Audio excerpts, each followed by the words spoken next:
Thank you very much, beloved.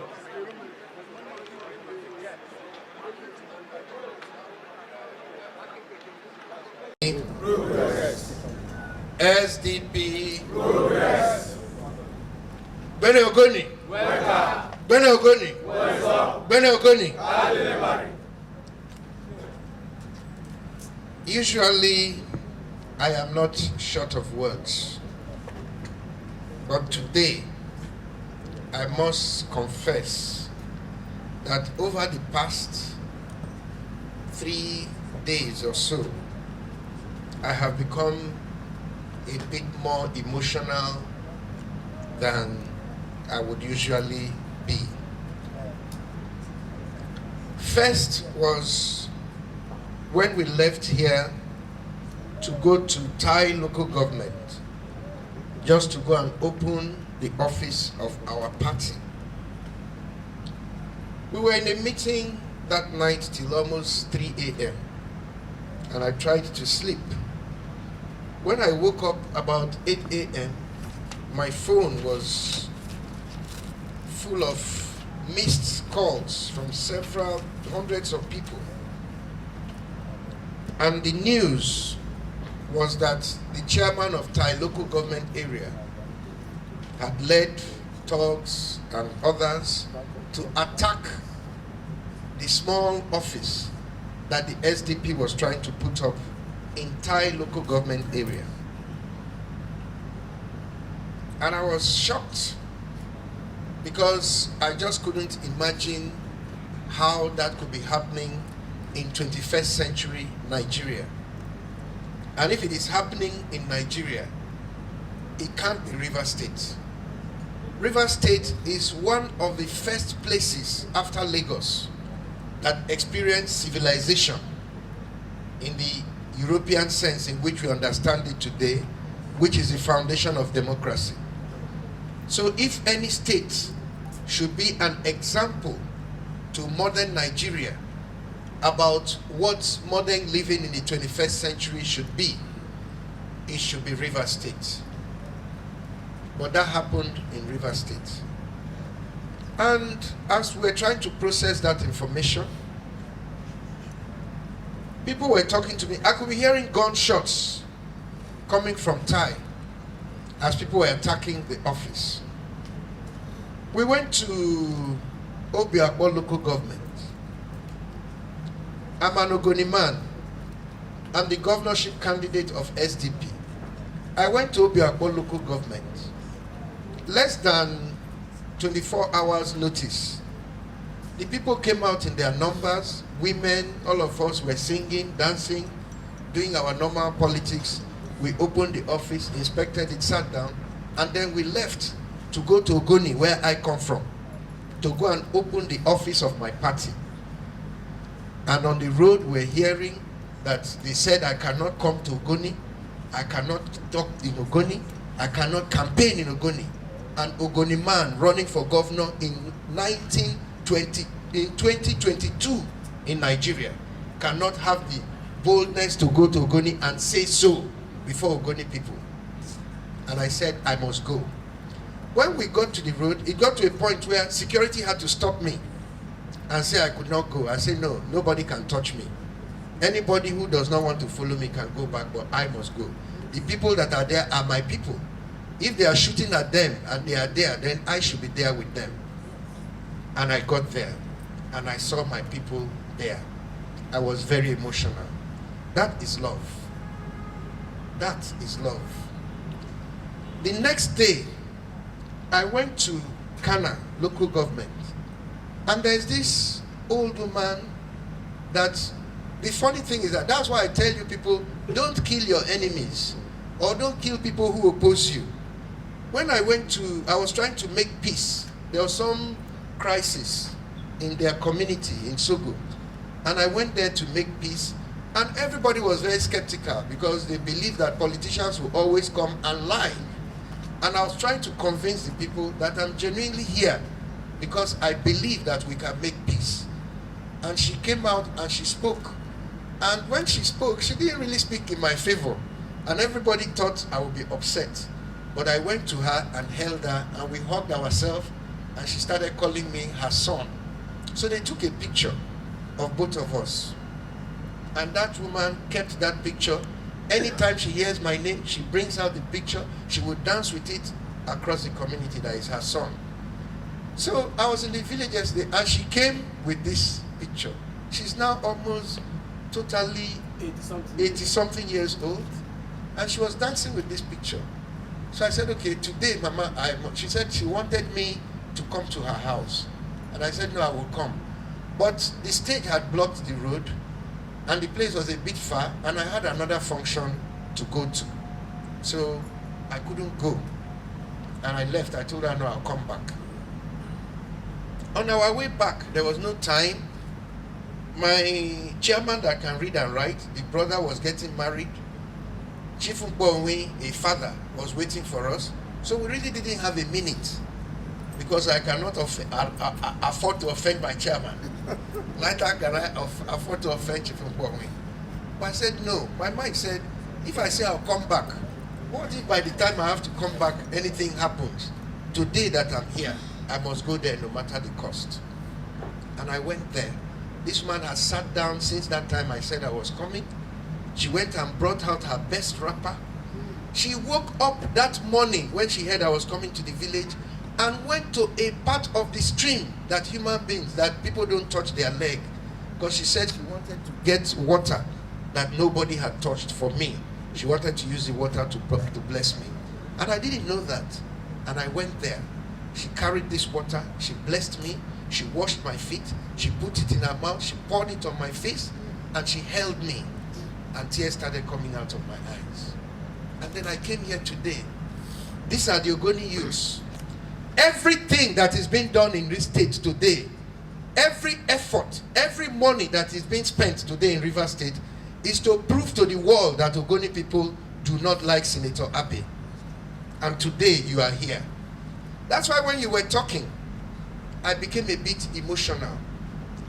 Words cannot express my appreciation for standing up for our people, for standing up for me at a time when I need people. You have done something that I appreciate. Almighty God will not disappoint us. Yeah. As human beings, we will do what human beings can do. It is God in heaven that will do the rest. What you have done today is what human beings should do. I keep saying to people that the Ogoni people have never been slaves. Even when the white man came here and was carrying slaves from here, there was a saying in Ogoni that rather than be a slave, I will jump into the water. And so because Ogoni people were jumping into the water, the price of Ogoni slaves went down, because your Igbo man did not want to pay for goods that will not get to the market.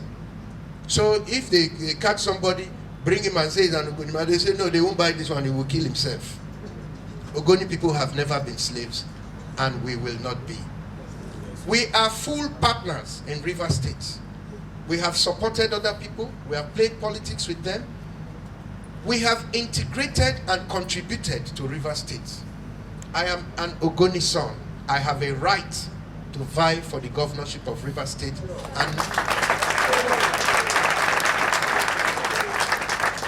And no one, let me repeat for people to hear, nobody, no human being can stop me from running.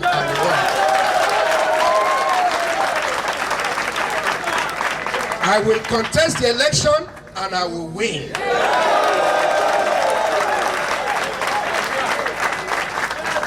So when people do all these things that they are doing, they think that they are fighting a person.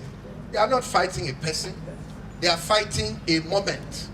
This is an historic moment in the history of our state. Yes. It is not just about Ogoni. Rivers people want justice. Yes. They know that my candidacy represents justice in this state. Yes. So Okrika people are supporting me. I grew up in Okrika. They know me. I went to school with their children. They're supporting me. The Orashi people are supporting me. They know me. I used to spend my holidays in Ahoda. The Calabari people are supporting me. I have friends in every local government in Calabari. The Eche people are here. The Ogba people, everybody in this state that wants River State to be better, they are with us. We are together. We are going to produce a governor of River State that is of Ogoni extraction. We are not producing, it is not an Ogoni governor. We will be governor of River State. But every governor of River State had come from somewhere. This time, this one will come from Ogoni.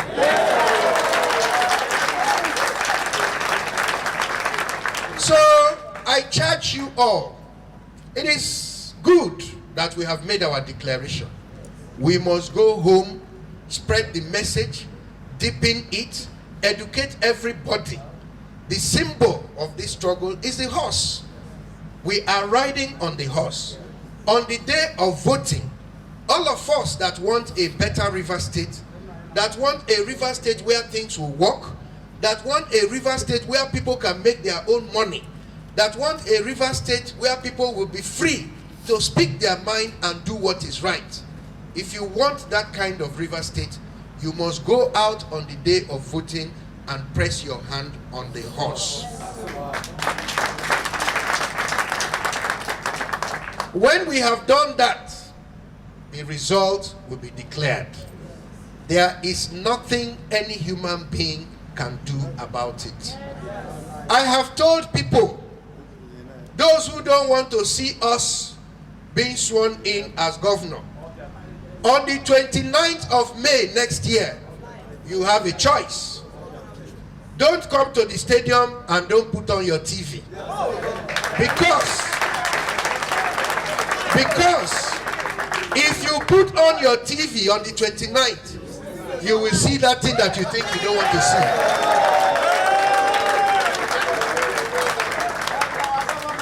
Nobody can get up and begin to intimidate an entire state. Nobody can cook for a community. The community will finish your food. But the day the community will cook for you, you will purge. Rivers people have made up their mind. Ogoni people have made up our minds. It is not about me. People keep talking about Senator Abe. In terms of quality and contribution, I can hold my own anywhere. But that's not even what it's about. The governorship is an institution. A lot of people who don't know Senator Abe will benefit from the things we will do in River State. A lot of people who have no relationship with Senator Abe will benefit from a more secure environment, from job opportunities, from peace and progress, from innovation and prosperity. All these things are things we can do if we work together. I have told people, I don't want to rig the election. Don't rig for me. I want Rivers people to choose who they want. And I have given them reasons why they should choose me. Because it will be in their own interest and it will be to their benefit. Today, I was talking to some health workers from Abua. And I said to them, you're health workers. Health is about how people feel when they wake up in the morning. It is not about hospital alone. It is not about clinic alone. In fact, the more people that go to hospital is a sign of bad health in the community. Good health is when you don't go to hospital. I always tell my doctor when he says, I haven't seen you in a while. I say, doctor, thank God. Don't see me. Because anytime I see you, it means I'm not well. I need injection or I need treatment. So don't see me. Let's talk on the phone. If you are well, you will not go to the hospital. And all of us that are experienced, that are exposed, we know the things we do to keep ourselves healthy. As governor of River State, we will share those things with you. I do exercise. I try to eat well. I keep a clean environment. Those are the things that help to keep me healthy. Those same things I'm giving to myself is what I want to give to Rivers people. And that is what they will have. The same things I give to my children is what I want to give to you. This thing you're doing here today, are you not as good as my own children? If you can do this for me, why are you not my son? Why would I now go and give you gun to send you to a place where I know they can harm you? Will I do that to my own child? No. Somebody is on video announcing that councillors are now chief security officers of their wards. They should not allow SDP to come to their ward to carry out any political activity without their permission in Nigeria in the 21st century. I will start from his word. Yes. I will start from his word. Because tomorrow I don't want him to say it is the councillor that couldn't stop me. He himself should come and stop me the day I'll come to his word. Let him join forces with the councillor and stop me. I will go there. This thing we are doing is not for the faint of mind. I say I want to be governor of Rivers State. I am ready to lead all Rivers people. Both those who agree and those who don't agree, we will lead them to a better place. So all this talk of intimidation and all that, if you have your own message, go and sell it to your own supporters. Convince people. Tell them what you will do. Tell them what you have done. Everybody wants a better life. You cannot keep your children in America and then come here and be telling people to stay where they are. By coming here today, you have made the statement that every effort to intimidate us out of this race has already failed. Because if it was working, you will not have the boldness to come here and say what you have said. It is a significant contribution. And I want all leaders of the party to take note of the very significant contribution that the Ogoni youths are making to our success, and also challenge other youths to come and make their own. It's not tomorrow. If we shake body, they say now Ogoni. Everybody who wants to come and walk, these people are walking. And I want to thank you people. Finally, let me use this opportunity, using you as a contact point to all youths and people of Rivers State, to wish the people of Rivers State a very, very Merry Christmas, yes, that has passed, and a very happy and prosperous New Year. We can make 2023 a significant milestone in the history of our state. We can do that by organizing ourselves objectively to look at the issues that confront and the challenges that confront our state. We have the capacity, we have the brain power, we have the resources to make the effort to try to make life in Rivers State more pleasant, better, more fruitful, more peaceful, and more prosperous for all Rivers people. Working together to lift each other up, 2023 can be the beginning of great and exciting things for the people of Rivers State. I challenge all Rivers people to not just fast and pray, but to wake up to the reality that our future is in our hands. Our destiny is in our hands. The PVC that we have been issued is something of great value because it can change everything around us and redefine our hopes and aspirations for the future. So 2023 is a year of great challenges, but also a year of great expectations. I invite all Rivers men and women to come. Let us work together. Let us plan together. Let us lift one another up. I have said before, and I want to repeat it here, those who want to keep people down must themselves stay on the ground. Those who want to lift people up must have to stand up before they can lift up others. It is time for us to stand up and lift one another up. There is greatness ahead for all of us.